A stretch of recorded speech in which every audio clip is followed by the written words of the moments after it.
one had to be the first. Duke von Ryzen's departure from Novostoya was noted by many, but disregarded all the same. After all, he had planned to retreat from the capital to his new estate in the north for quite some time. His early departure would strike some as rude, but few people in the city could stand to gain anything from gossiping about the second most influential ruler. White griffins and ravens arrive within 3 cycles of Bran, bearing hand-painted cardstock invitations. It is said to be the grandest wedding Astoria has seen since long before the Darkfall. All attendees are welcomed at the recently completed Von Santra Cathedral. Grand bells tolled for hours, shaking Novostoya in its foundations. Young Lady Annalita was nothing if not ambitious. Had she not survived her birth where her own mother did not, had she been born a strong, healthy child, her father might not have sheltered her as he would find porcelain cups in a glass cabinet.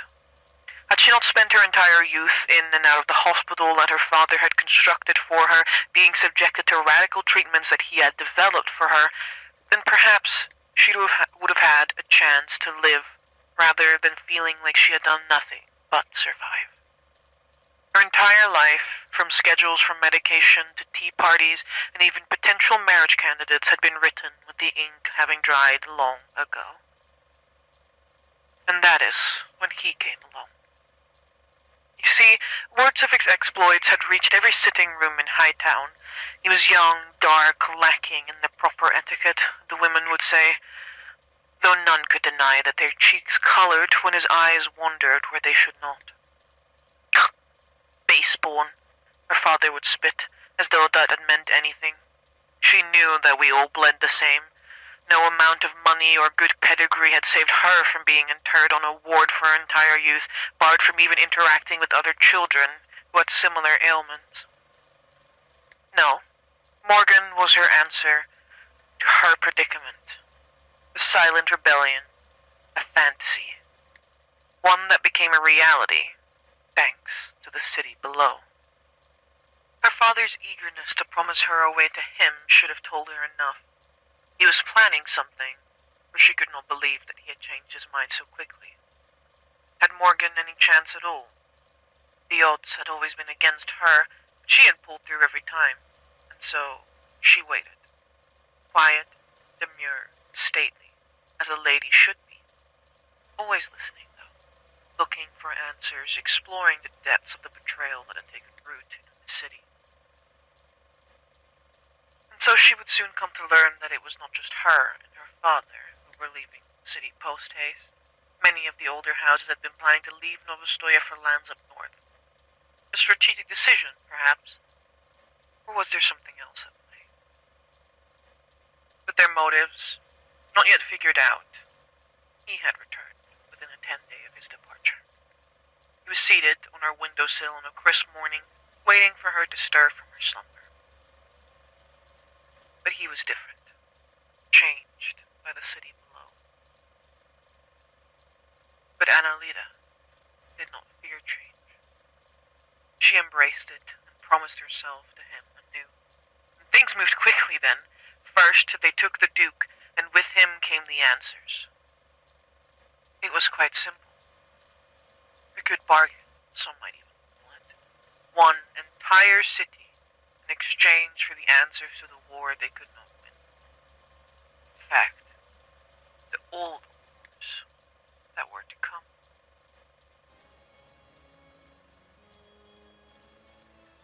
Now she crossed the threshold into the cathedral, shedding but a single tear for the spineless sire who could not walk her down the aisle any longer. She held her chin high. She strode across the carpets to the victory of the people. To her victory. Her freedom.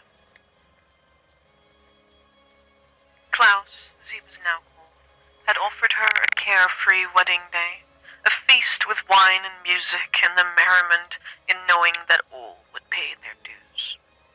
When she and her ladies-in-waiting departed the feast that evening and heard the locks click in place behind her, she knew that the white carpets would be red come morning.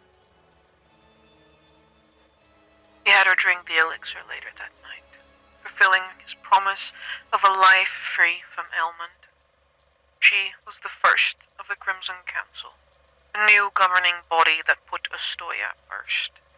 5 other figures were elected for their loyalty, craftiness, and standing, ensuring that the rest of the country could be pulled in line to form a united front. Because Astoya was due for a reform in many departments, and it would start here. Unfortunately, the Lady of Masks and her retinue, as well as those nobles who had managed to get away, had rejected the Crimson Council, spiraling Astoya down into another tense situation as they effectively split the country in 2. One side behind her mages and the other behind Morgen's undead. But a greater threat than either province still laid in wait. The Birag Empire, now a ravaged old beast looking for easy prey. Unable to fend for themselves alone, the Vampire Lord and the Lady of Masks were forced to work together to beat back the Emperor's forces and keep the border along the Grey Spine Mountains. With the Empire unwilling to lose face again, this conflict remains unsolved to this day, ensuring in turn that Astoya's civil war cannot fully come to blossom. No, Annalita von Ryza was nothing if not ambitious. She would find new creative outlets in improving medicine beyond its current limitations, invited scholars, doctors, and medicine men from all over the world, invented improvements on the human physique, and even drew up and enacted her plans to create a new race capable of modifying their own bodies. But her Morgen could not find that peace. It was as though the very thought that Astoya remained in a headlock kept him from finding a single moment of respite. Council members would come and go, but she and Klaus remained a staple throughout the decades. More and more often, he would stray from the city, meeting with Andras or disappearing into the countryside for weeks on end, seeking something beyond her understanding. As the years went by, he would only seem more and more irritable and erratic at council meetings. Either he was bored of endless politicking, or anxious about something that lay ahead. But what that was, he would or could not confide within her, him being either too stubborn or too stupid, or perhaps there was something left inside of him, seeking to protect her. When the council pressured her for a replacement, she eventually had to cave, and he gave up his place without another word, instead spending more and more time along the border, taking part in skirmishes or seeking out individuals of his particular interest, or even all by himself in the ruins of their site of matrimony. No, she was not the only ambitious one in this household, but she also knew in her heart that the story of her Morgen Hund was not yet finished.